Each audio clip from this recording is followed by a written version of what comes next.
Welcome back. You here with Martin Goldberg, PhD. Today we're going to be talking about this cultural turning of the tables, which I've noticed in recent years. So if you recall early 2000 conservative talking points, it was essentially, if you want to be part of polite society, there are certain concessions to be made. We're going to erect this nice Patriot Act security state, which is entirely constitutional and supports your right to privacy. You're going to need to pull your pants up, wear a belt. If you're an immigrant, assuming those conservatives weren't entirely opposed to migration, if you were an immigrant, you need to learn English, assimilate, believe in Americanism, and vote for Bush and McCain. That was the overall, positioning. Now, in the UK, where they were dealing with Muslim immigration, you might have heard some line attuned to, "We want multiracialism, not multiculturalism." In 2006, they were pushing the Build Defense Act, and this was a big deal for a lot of GOPers. Now, Ron Paul in 2011 pointed out, are they building the fence because they want to keep illegals out or because they want to prevent us from leaving?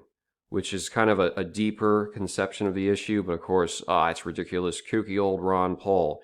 Now, Mayorkas didn't initially stop the building of the wall. I don't know if they're still constructing at this point. At the same time, it kind of is food for thought as we consider what's been going on recently.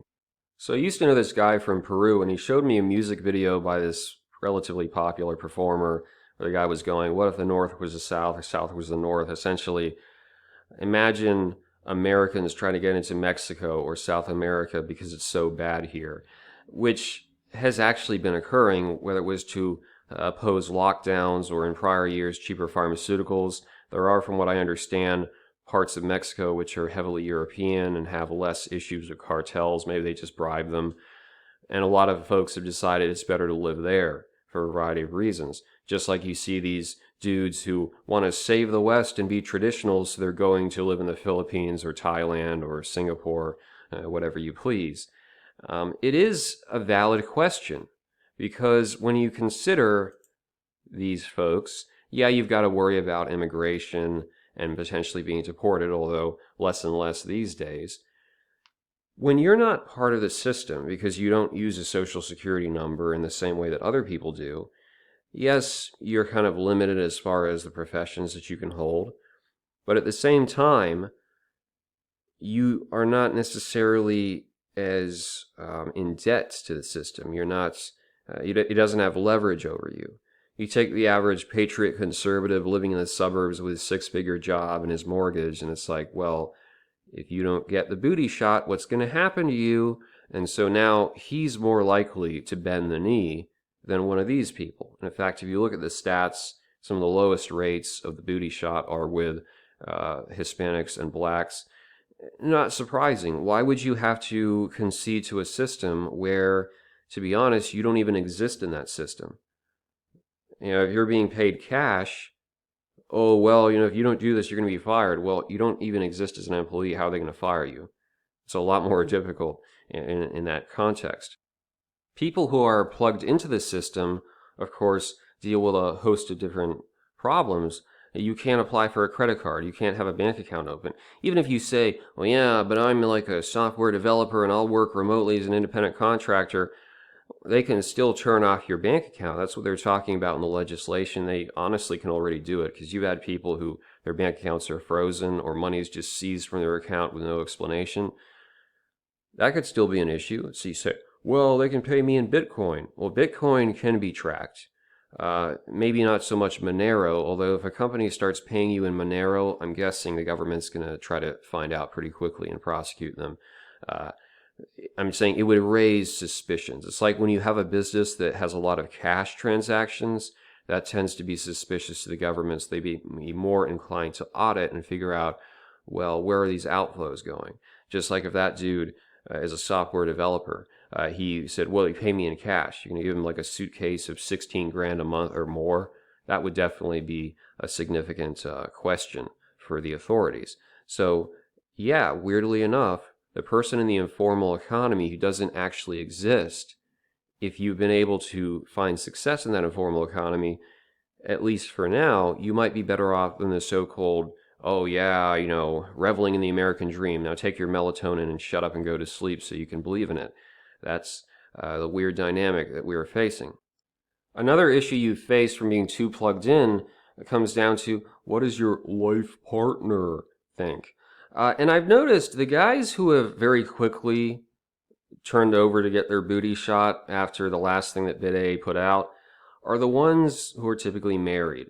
There was the conspiracy theory expert who for 8 months lectured me on, oh, I'll never take this, oh, it's a scam, oh, it's going to make you sick, then just waltzes in one day with a big smile on his face.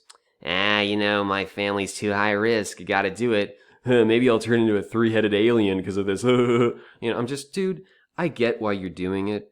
Please don't cuck out with some, rationalization that makes no sense. You want the paycheck and you don't want to get divorced. Let's be real. Another dude who kept, insisting on that, same thing. Just waltzed in, yeah, I'm going to get my shot. And related to this story, a couple in their 80s may divorce over a COVID vaccine dispute. In their 80s, right? They're almost dead. You've been together so long. I think it was 47 years. You're going to divorce over a vaccine. And not even the vaccine, a booster shot. These are poor Care Bears suffering because they don't have their booster shot. This same guy, I told him, you realize in 5 or 6 months, they're probably going to make you take a booster mandated. Yeah, it doesn't make any sense. Well, then why are you doing it? Because they know you go home and tell your wife you've lost the primary source of income because you don't want this thing, and you're probably going to be divorced. And you're in that system, and the courts are going to jack you. So these dudes have to weigh, well, this could make me sick, but do I want to spend my life living in a small apartment paying child support? That's a good question. And in this case, Shane spent months cooped up inside on YouTube and Facebook, where vortex of coronavirus conspiracy revealers were waiting for him. Many declared the virus was only fear. There was the vaccines to really be afraid of. Before long, he was also tuning into increasingly malicious disinformation networks, Newsmax and OAN, which regularly rehashed the lies he'd been fed online by Nicki Minaj's booty. Cape Town couple to call it quits after 18 years because husband refuses to be jabbed. Yeah, there are consequences to not complying. Even in my own life, I'd been dating this girl for a number of years, and it was going relatively well. I consider the possibility, vaguely, of something more serious in the future. And early 2021, there started being some turbulence because she is an insecure person, and I'm not the best at reassuring because I think it cheapens when you keep saying, I love you, it kind of cheapens things. It makes it almost an expectation as opposed to something that actually has meaning. In any case, she got afraid when she heard of the side effects from Johnson & Johnson. But then she got Pfizer or something like that because she had to do this internship. I kid you not, after that point, which was basically the summer, she became increasingly neurotic. It would go from like 1 week to the next, everything's good, then a crisis, one day to the next, oh, this is fantastic, I'll love you forever, next day is like a crisis. And at one point she actually said this, she goes, because I'd sent her an article about some clown advocating that kids learn better if they're wearing masks. And she replies, well, I think I'd rather be single than with someone who doesn't believe in settled science.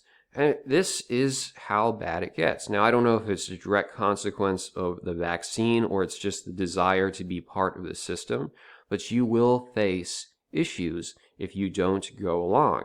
And this comes back to the same question.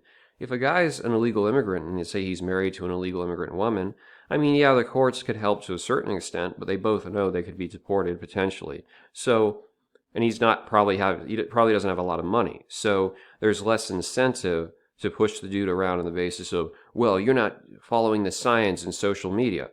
Yeah, it's just something to consider.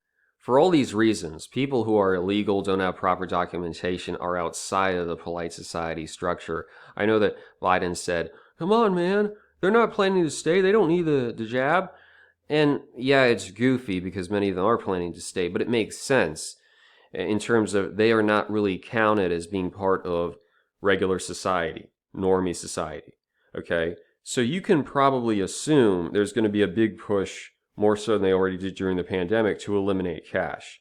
India tried to pull this off about 5 years ago because they said it was too much corruption and black money. Now, if you're concerned about corruption and black money, you should ban politicians. In any case, Yeah, they said it would increase tax receipts, which it did, but it also screwed over poor people because they were just getting cash, and you destroy a lot of the informal economy. So if you start seeing um, you start seeing a push towards eliminating the $100 bill, you'll know what that's about. It's the fact that they don't want to make it easy for people to actually be compensated with paper as opposed to digital checks.